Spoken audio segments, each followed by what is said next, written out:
How to properly argue with a man. Disclaimer, if you are not a feminine girly girl type who is dating or has a roster of men who are masculine provider protector types, this will not work for you, okay? It will not. So when you are starting a dating relationship, you need to set these boundaries and standards off the bat.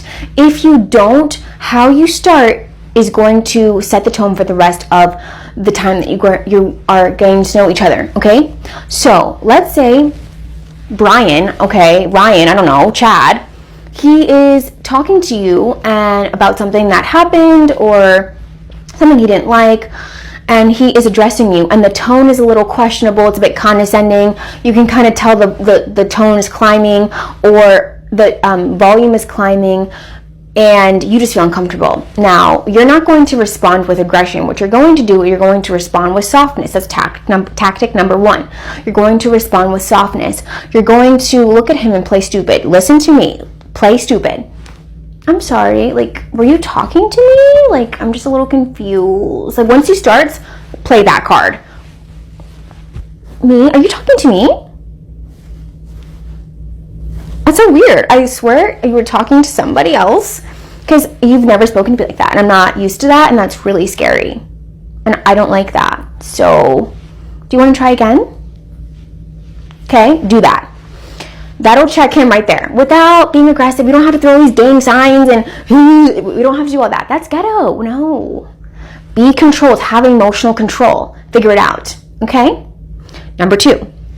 Let's say you're having a discussion. I don't even like using the words argue or fight, because to me it's very aggressive. We can have a discussion and we can talk about it and we can hash things out. We don't have to get all, in our feelings okay? We can have a completely solid conversation and have this problem solved in a matter of a few minutes if we're very effective. It's about being an effective communicator. Now, once he's talking to you, let's say it's at a restaurant, it's on the couch or something, you're at the park, I don't know, and he's kind of talking to you and he's kind of just pointing the finger at you and he's just doing all this extraness. First of all, before he even tries to get there, hold his hand.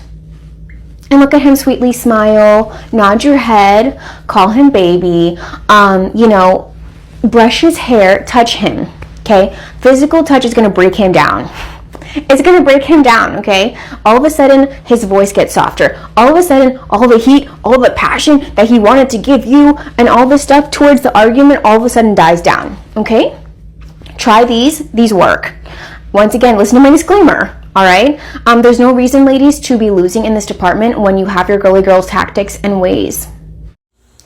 Okay, so this may be a lot to unpack. So I'm gonna try my best to do it from memory so we can go over this. Okay, this young lady is trying to communicate to the women out here how to be submissive. Now, as she's speaking, I do see some things that are beneficial and some things not so much. So we're just gonna go over that gradually. The first order of business is when you're talking to your man and he's expressing dissatisfaction, it is accurate to not respond with aggression. You want to respond with softness, because softness is more beneficial and ultimately it can cause his anger or hostility to dissipate if you can keep yourself soft and consistent in that softness. Now, where I differ in her explanation is there's a moment when she says, play stupid, play dumb. And I'm not necessarily an advocate for you dumbing down your intellect to benefit someone else, even if that person is your counterpart or your romantic partner. You don't need to play stupid to pretend or mimic or try to communicate vulnerability. Actually be vulnerable. If this person is meeting you with hostility and your interpretation of that hostility is it's undeserving and you haven't brought that upon yourself, it should be a natural reaction to say, babe, I've never seen you act this way. Are you okay?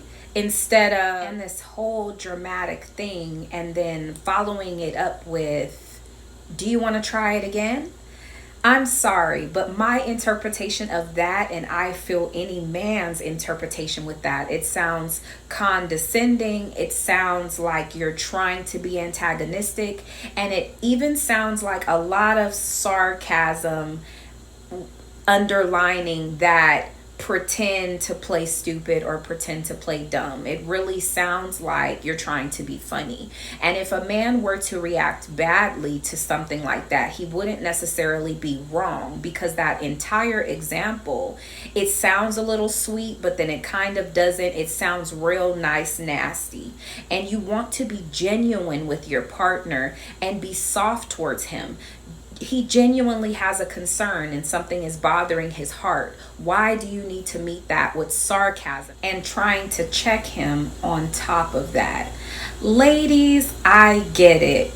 Men are logical. They're very straight and to the point. They don't deal in the gray area.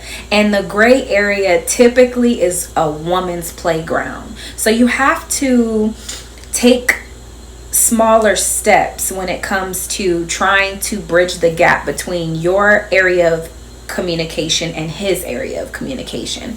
Because he's always trying to make sense of what's transpiring, you will feel misunderstood, because a lot of times you're speaking to how you feel, and it's not necessarily running alongside logic and the making sense of things. You're just giving your feelings a voice and trying to explain to your partner how the chain of events have affected you emotionally, but not saying these things are actually real. Now, whoa, don't get defensive. Don't get triggered. When I say actually real, I'm not saying your emotions are not real. But what I am trying to explain is most women are completely aware of the fact that emotions are fleeting, which means that they come and go. And when you're in that feeling, a woman is typically aware that moments later she may not feel that way. And that's what I mean when I say it may not be real, because you may feel like this is what you saw, or this is what was said, or it was intentional by what you have consumed through all of your senses. But after having a conversation with your person, and they can tell you the facts and the white and black of the situation, you may be able to get back to some form of normalcy and feel like this is exactly what happened. Now, back to this clip. I do agree you should also make contact with him, touch him, call him by his name or the pet name that you identify him with.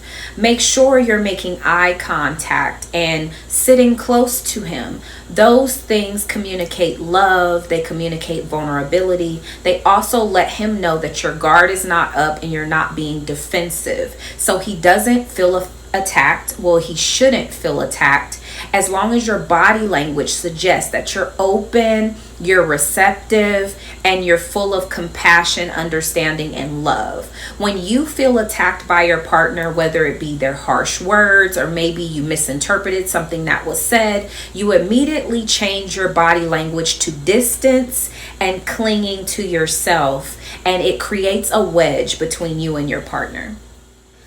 Don't forget that in all of this, you are still a part of a team. It is not you versus him, him versus you. It is you and him versus the problem. Him and you versus the problem. And if you change your perspective to that, you may tap into working more efficiently as a team with your person and understanding that this is not a place to find yourself getting agitated and defensive. This is a place to find understanding and clarity. Even if you don't feel the behavior is justified, ask a question as to what ignited that behavior. Did it come from your perception, or did I do something specific to cause this behavior? This will help you understand their triggers, how they perceive things, and how they move as a result of what they see. So you can make the necessary adjustments to their benefit and your own, and you can avoid confrontations like this going forward. Now, I know everyone's given advice on submissiveness, femininity, and masculinity. I want to give you a few pointers just for you. Don't let anybody talk you into being less of who you want to be or who you know you are in your relationship. Yes, the definition of your character will change over time as you elect to make those changes gradually. So women like this can say something like, if you're not a girly girl, this method would not work for you. But this is all about your level of execution, and if you have access to those softer sides of yourself, and can you access them. Just because you have been classified as masculine or not a girly girl does not mean you cannot tap into the parts of yourself that are still there. If you are able, this will work for you. Ladies, know that your submissive self will come naturally. Don't beat yourself up.